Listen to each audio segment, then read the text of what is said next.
आंख से खेल रहे हैं। भारत अगर हमारा सीखा सबक सीख ले तो बेहतर होगा। सदर मुमलिकत डॉक्टर आरिफ अलवी का आज न्यूज़ और बिजनेस रिकॉर्डर ग्रुप को खुसूसी इंटरव्यू। कहा भारत में इंतहा पसंदी बढ़ रही है, बढ़ती इंतहा पसंदी से बड़ा नुकसान होगा।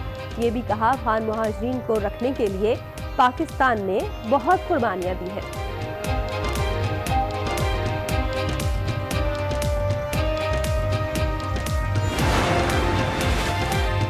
पाकिस्तान दहशतगर्दी के दौर से गुजरा। दहशतगर्दी के खिलाफ लड़ने में सबसे ज्यादा तजुर्बा हमारी कौम का है। सदर मुमलिकत आरिफ अलवी की गुफ्तगू। कहा पाकिस्तानी कौम बड़े अच्छे प्लेटफॉर्म पर खड़ी है। तलसल एप्लीकेशन देते रहे, किस्मत के दरवाजे बनते, किस्मत के दरवाजे हज के हाजिरी के खुल गए हैं। इस साल इंशाअल्लाह वो बिला कुरानदाजी के वो सारे जाएंगे इंशाअल्लाह ताला। सरकारी हज स्कीम की कुरानदाजी हो गई। 1,07,000 से ज्यादा खुशनसीब फरीज़ा हज अदा करेंगे। इत्तला बजरिया SMS दी गई। मुसलसल 3 साल से नाकाम 12,000 आज़मीन को बगैर कुरानदाजी कामयाब करार दे दिया गया।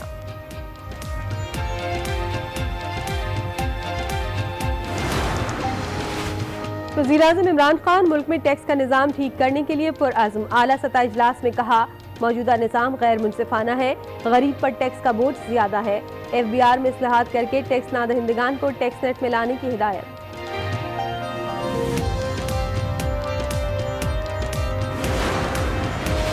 पाकिस्तान की लड़खड़ाती मईशत को दोस्त मुल्क से एक और सहारा मिल गया। मुत्तहदा अरब अमारात से मजीद $1 अरब पाकिस्तान को मौसूल हो गए। मुल्की ज़र मुबादला के ज़खायर $15 अरब 96 करोड़ पर पहुँच गए। तर्जुमान वज़ारत ख़जाना के मुताबिक मजीद $1 अरब आइंदा माह मुंतकिल होंगे। तुर्कमानिस्तान की पाकिस्तान को सस्ती बिजली फराम करने की पेशकश। तुर्कमानिस्तान के वज़ीर ख़ारजा और तवानाई और वज़ीर तवानाई उमर अयूब की मुलाकात। दोनों मुल्कों का वर्किंग ग्रुप बनाने पर इत्तेफाक। बिजली दरामद करने के उमूर को हातमी शक्ल देगा।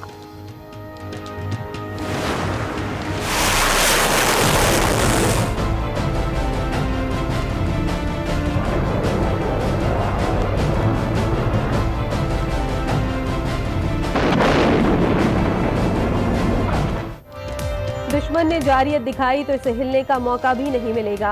पाकिस्तान ने अपने दिफा में एक और शाहकार तैयार कर लिया। पाक फिजाइये का JF थंडर तैयारे से तवील फासले तक मार करने वाले मिसाइल का कामयाब तजुर्बा कर लिया। दिन हो या रात मिसाइल अपने हदफ को कामयाबी से निशाना बनाता है।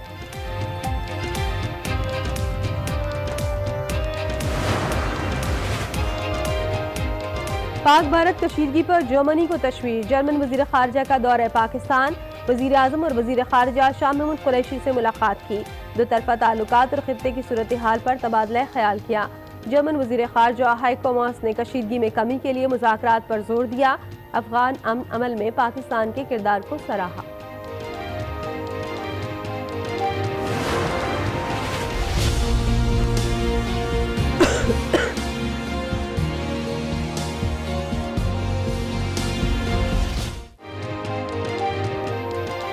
कोट लखपत जेल में कैद। नवाज शरीफ की तबीयत पर बेटी मरियम नवाज को तहफ़्फ़ुज़ात। वालिद की इयादत के लिए आज फिर जेल पहुंची। मीडिया से गुफ्तगू में कहा नवाज शरीफ की तबीयत ठीक नहीं, उन्हें रात भर एंजाइना की शिकायत रही। वालिद से मुलाकात करने पर बिलावल भुट्टो का शुक्रिया भी अदा किया।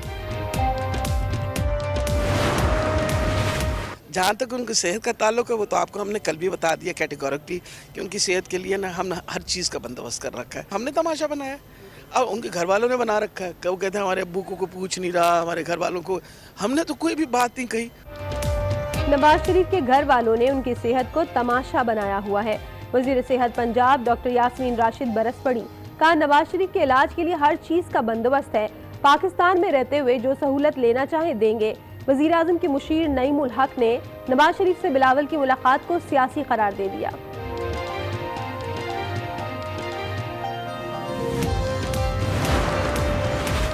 नैब के जिस्मानी रिमांड से छुटकारा कैसे पाया जाए, कानूनी माहिरीन से मुशावरत के बाद आगा सिराज दुरानी का घुटने टेकने का फैसला।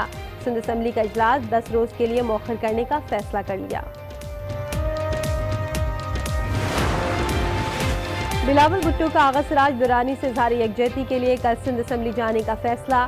स्पीकर से मुलाकात करेंगे, पार्लिमानी पार्टी इजलास की सदारत भी करेंगे।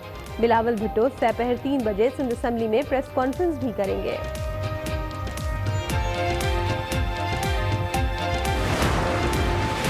मुल्क लूटने वालों के पास बैरून मुल्क जायदादें, प्लाजा और अरबों रुपए हैं। मुल्क की दौलत और मुल्ज़मान वापस लाएंगे। Chairman NAB justice Javed Iqbal retired का आज़म। बिजनेस कम्युनिटी से खिताब में कहा, गरीबों को लूटने वाली गैर कानूनी हाउसिंग सोसाइटीज के खिलाफ कार्रवाई जारी है।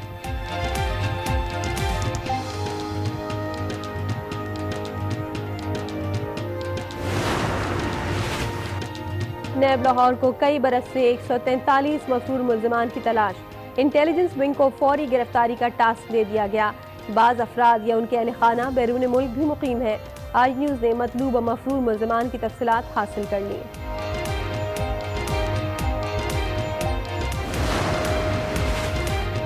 नंदीपुर पावर प्रोजेक्ट रेफरेंस में 35 गवाहों की फहरिस्त एहतसाब अदालत में जमा। राजा परवेज अशरफ और बाबर अवान के खिलाफ 2 साबिक वफाकी वज़रा नबीद कमर और ख्वाजा आसिफ भी इस्तगासा के गवाहान में शामिल। अदालत ने पहले गवाह वजारत तवानाई के सेक्शन ऑफिसर मोहम्मद नईम को 19 मार्च को तलब कर रखा है।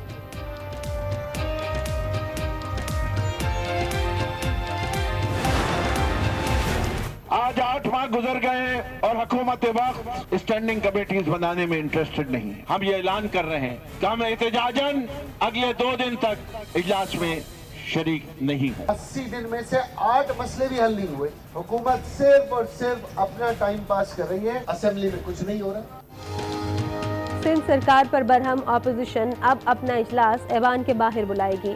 हिज़्ब इख्तिलाफ ने खुलकर ऐलान कर दिया। अपोजिशन लीडर कहते हैं पीपल्स पार्टी ने ऐवान को यरगमाल बना लिया है। मुशीर इत्तलाफ सिंध का भी जवाबी वार। मुर्तज़ा वहाब कहते हैं जो अरकान इजलास में शरीक ना हो उनकी मराद रोक लेनी चाहिए।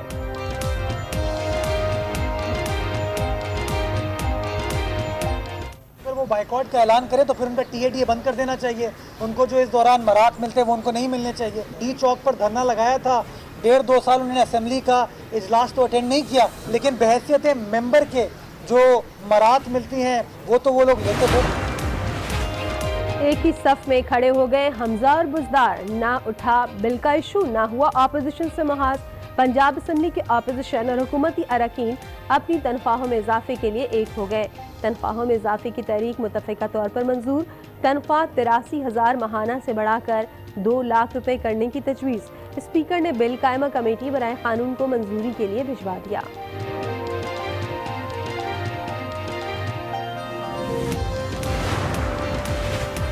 कराची के साहिल पर कानून के रखवालों का कानून से खिलवाड़। मियाँ बीवी को रोका, निकाहनामा मांगा, नहीं मिला तो रिश्वत मांगी।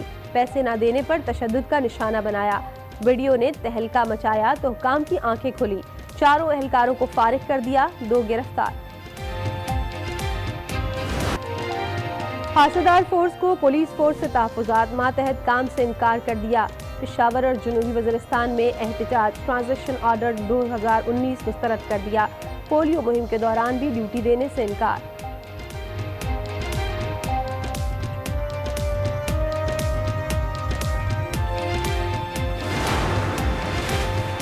मशाल खान कत्ल केस में पेशावर की इंसदाद दहशतगर्दी अदालत ने फैसला महफूज कर लिया।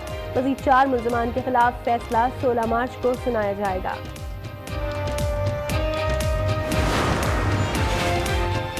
कबायली अजला में अदालती निज़ाम के बाद सब जेल के लिए समरी मंजूर। पहले से मौजूद 15 हवालात को सब जेल का दर्जा दे दिया गया। जेलों की सिक्योरिटी लिवीज फोर्स की जिम्मेदारी होगी, जिनकी मंजूरी सूबाई काबीना से ली जाएगी।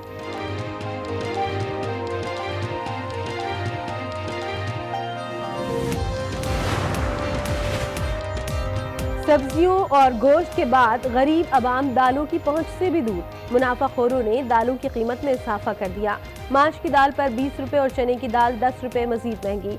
दीगर दालों पर भी 10 से 20 रुपए इजाफा कर दिया गया।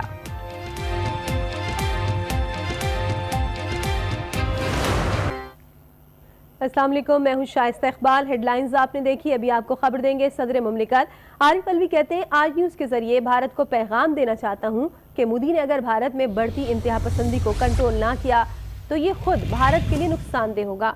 भारत को पाकिस्तान का सीखा सबक सीखने की जरूरत है। उन्होंने कहा कि वजीर आजम इमरान खान ने अमन का हाथ बढ़ाया है। एक अंगारा है जिसको हाथ पे नहीं लेना चाहिए, तो लिहाजा जो हिंदुस्तान में बढ़ रहा है मेरे रिश्तेदार हिंदुस्तान में हैं। तो मैं आपके टेलीविज़न के ज़रिए मोदी साहब को भी ये पैगाम देना चाहता हूँ कि इस चीज़ में अगर उन्होंने एहतियात नहीं बरती तो इंडिया का जो सेकुलर निज़ाम है वो बहुत सीरियसली चैलेंज हो चुका है और मज़ीद होता जाएगा। तो this is playing with fire for their own interest, यानी मैं पाकिस्तान के वसातत से बात नहीं कर रहा हूँ, उनके अपने इंटरेस्ट के अंदर। और ये वोट्स लेने के लिए और इलेक्ट होने के लिए और असेंबलीज में जाने के लिए हमने कीमत दी है और हमने रिकवर कर लिया। तो हमने 30-40 साल का जो सबक सीखा है उससे अगर हिंदुस्तान हमारा पड़ोसी मुल्क सीख ले तो बहुत अच्छा। जितनी जिम्मेदारी के साथ हमने अपने कार्ड्स प्ले किए हैं ये वो कौम की मैच्योरिटी की अक्कासी प्राइम मिनिस्टर ने की है। उनका अपना जहन अमन पसंद है और उन्होंने तो आते ही वो हाथ बढ़ाया मोदी साहब के साथ और उन्होंने आते ही बहुत सारे स्टेटमेंट्स दिए, मगर ये भी शो कर दिया कि हम डिग्निफाइड लोग हैं। तो जब गलत बात आई तो उसके गलत बात पर उन्होंने एक डिग्निफाइड स्टांस लिया जो पहले की पाकिस्तान में नहीं लिया जाता था। तो दोनों बातें हो गई, अमन भी चाहते हैं मगर डिग्निटी के साथ बात करो। हम अपने नए रूल्स बनाना चाहते हैं जिसमें पाकिस्तान, जो मैंने आपसे कहा था कि पाकिस्तान तहरीक इंसाफ के जो फाउंडेशन स्टेटमेंट था उस एतबार से दुनिया के अंदर एक इज़्ज़तदार कौम, और आप देखिए कि इन सारे चीज़ों से पाकिस्तान की दुनिया में इज़्ज़त बढ़ी। खबरों में फिल वक्त इतना ही। अभी एक ब्रेक और ब्रेक के बाद आप देख सकेंगे प्रोग्राम बिहाइंड द विकेट। आज के साथ रहिए।